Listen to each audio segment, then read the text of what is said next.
తెలంగాణ మాండలికానికి నిలువెత్తు నిదర్శనం ప్రజాకవి కాళోజీ నారాయణరావు జయంతి సెప్టెంబర్ 9.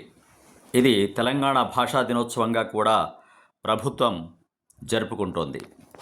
ఆయన ఎన్నో విప్లవాత్మక కవిత్వాలు, సమాజంలో మార్పు కోసం పరితపించిన జీవి.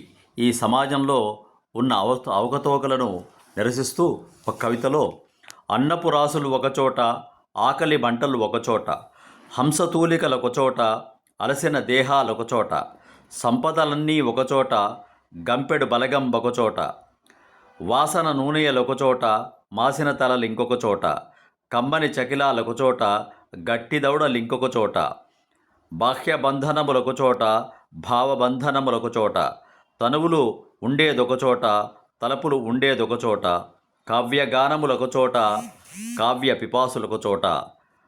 సంపద ఉన్న దగ్గర అనుభవించేవారు లేరు, అనుభవించేవారున్న చోట సంపదలు లేవు. ఇది సమసమాజం కాదు అని తన అంతరంగ ఘోషను తమ కవితల ద్వారా సమాజంలోని అసమానత్వాలను ఎండగట్టారు. ఇలాంటి కాళోజీ తెలంగాణ భవితవ్యం కోసం, తెలంగాణ ఆవిర్భావం కోసం అహర్నిశలు కృషి చేశారు. అతడు తెలుగు వాడు కాకపోయినప్పటికీ, మహారాష్ట్ర నుండి వలస వచ్చిన కుటుంబాలైనప్పటికీ చక్కగా తెలుగును నేర్చుకొని తెలుగు భాషలోనే మాట్లాడుతూ తెలుగు భాషలోనే శ్వాసిస్తూ తన జీవితాన్ని చరితార్థం చేసుకున్నాడు.